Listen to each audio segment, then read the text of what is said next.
couldn't Nephites eat dinner? It's a joke. I don't know. Because Moroni hit the plates. This guy. Yeah. Hey, be careful of that tree over there. What tree? The tree over there. You know why? Why? Because it's shady. This guy. That was good. When I was doing the podcast, I only do one episode. You know, I'm a pro at a podcast. So I shared this story though. We have, when we were on the concrete side of things, whenever we have picky customers, we call them floor lickers. And that's because one time my grandmother was answering the phone for him, and she called up to give him a compliment. And my grandmother was like, "No, Jay's not here right now." And she said, "Well, I want you to know, he did such a great job on that floor. There's no dust on the floor, nothing." And she said, "Oh, thank you." And she said, "Do you want to know how I know there's no dust on the floor?" Oh, no. Like, "Okay, sure." She said, "I got down on my knees and I licked it." No way. Yeah. So any picky customers, we call them floor lickers. Wow. She really did that? Yeah. That's what she said. She was crazy to do it too. I wouldn't. I don't know. Maybe just use your finger or something, or a wet paper towel. Wow.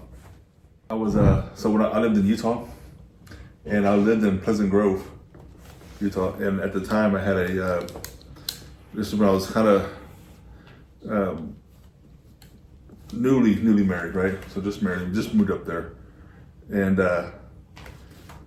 I got a job, and this guy had a contract with the churches to do the landscaping. And I remember this once, I had only been working for like a week or so, right?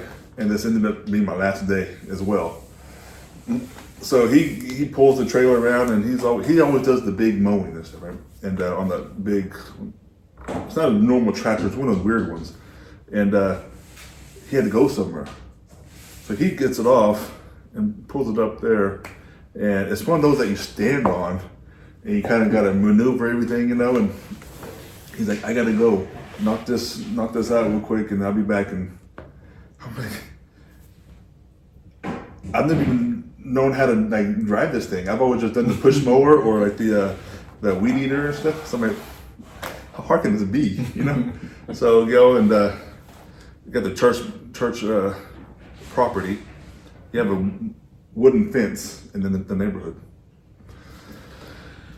So here I go. I get on the thing. I stand on it, turn it on. I'm just like, man, there's so many knobs here. I don't know what to do.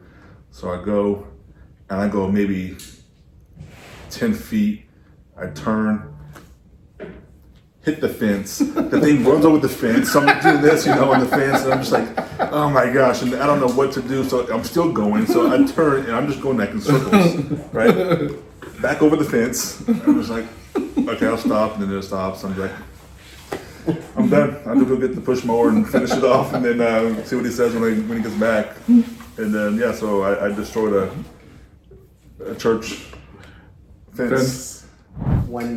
So we would do a lot of work in Houston, right? We'd go down there for our concrete staining business, and one time we were doing work down there, and we were cleaning the floors with lacquer thinner. So some guy was down there in the kitchen cleaning with lacquer thinner, and I thought that I smelled like gas, like a gas heater or something, and so I said, wait, and everything was fine, and I said, oh no, the water heater, we already turned off the pilot light, so we're fine. And so I'm taking down the curtains because we're about to stain it. We don't want it to carry up and stain onto the curtains. And about the time I'm taking one down, out of the corner of my eye, it's like that, and it was a flame. The lacquer thinner was right there by the oven, and apparently the oven had a pilot light on it. And I didn't know that. Oh. And so it went up in flames. It caught the wall on fire. Whoa. And I started freaking out. I was like, so the guys I had with me didn't speak Spanish, didn't speak English, and so fuego was fire, right? So I said, and one of them was right there, so he knew. He was like, oh, and I said, get out. And the other one was using the bathroom, and his name was Manuel. I was like, Manuel, fuego, vámonos, vámonos. So I call 911 on my cell phone, and I run outside the door, and as I'm going, Manuel's coming out with his pants, and I call it. I'm like, hey, you gotta come over here. We got a fire, blah blah blah. And they're like, okay, what's the address? I said, I don't know. I'm freaking out right now. I don't even know what it is. And so I said, let me go in and get the house phone. You can trace the call. And I run in, and I'm just thinking, the movies where it just blows up, and I'm like, I just got to go in and get the phone, and it might blow up, oh well. And so I go and grab the phone, and I'm like, okay, do you have it now? And they're like, okay, yeah, we got it. You're at this address. And I said, yes. So I was like, man, what happened to Manuel and Johnny? Where are they at? They're not out front with me. And then I remember out of the corner of my eye when I was running and freaking out grabbing the phone, that someone was there. And so I walk around the back, and Manuel's there putting out the fire with a water hose. And when the firemen got there, everything was done. Like, there was very minimal damage because Manuel, who was in the bathroom at the time, he didn't know what was going on. And he told my wife later, he's like, these two were freaking out. I had to do something. So he grabbed a water hose and put it out, and everything was fine. We just had to sand down the cabinets and get those restained. But other than that, it was good, and everybody was safe. The house was together, and the homeowner was happy that nothing more had happened. Oh, so this was an actual, like someone was living in it at the moment. Someone was living in it, but not while we were doing the work. So they were staying in like a hotel while we were doing the work. Oh, gotcha. Yeah. That reminds me, of a phone. You know how long ago in the church buildings had the wall phones on there? Oh yes. Yeah. Okay.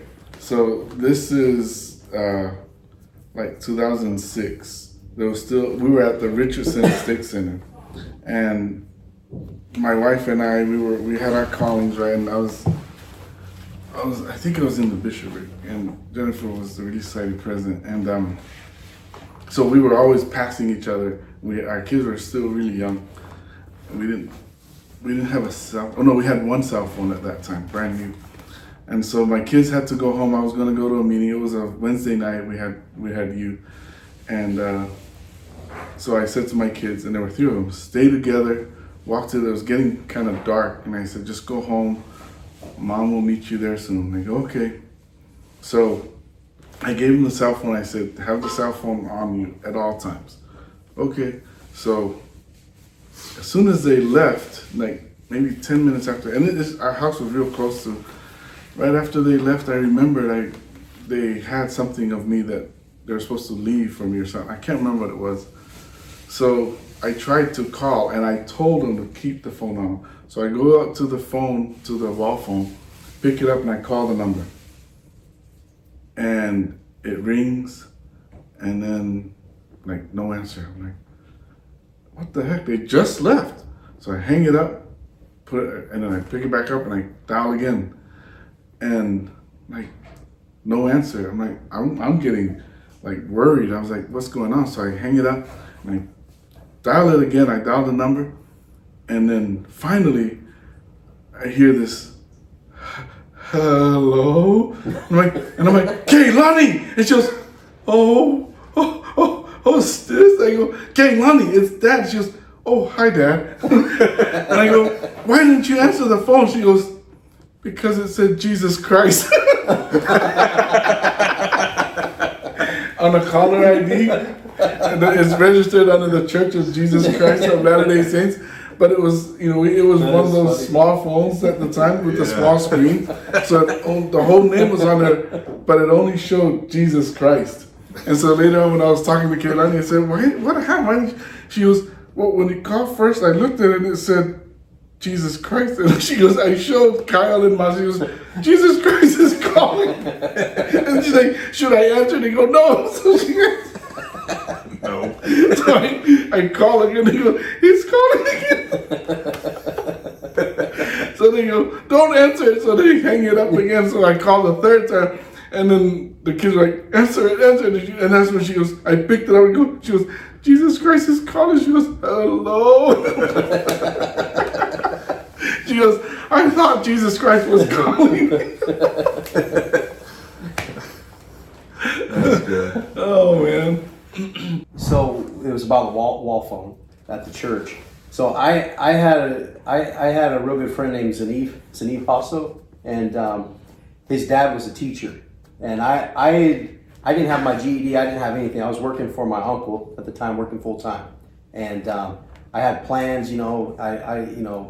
I'll get my GED or something eventually. But he caught wind of it. Brother Hasso did, and he walked up to me at church and he goes, "I want to get you your GED." Or first said, "Can we talk?" And we took me in a room and said, "I want to get you your GED." And I was like, "Okay."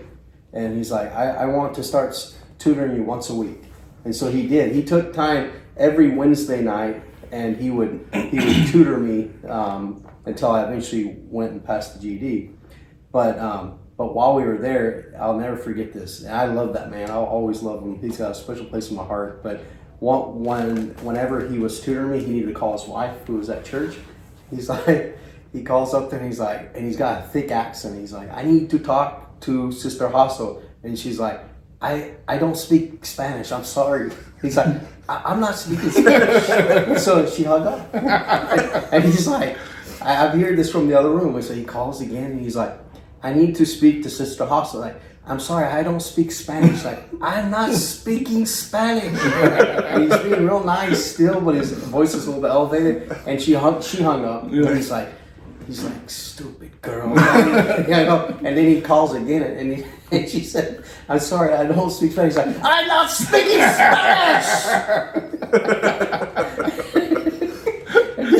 and then I don't know if she was still on the phone or not. And he's like, "Stupid girl," And I don't think she was on the phone when he said that, but he called back up there. Eventually, someone came to the phone and could get a hold of him. But they didn't know. He didn't know who he was talking to. No, but It was I think just she found somebody that could speak Spanish, and then that's how I don't remember that part. The part that stuck out to me was that he's just such a sweet man, sweet, gentle man. But he was like, "I'm not speaking Spanish." I can see him doing that though.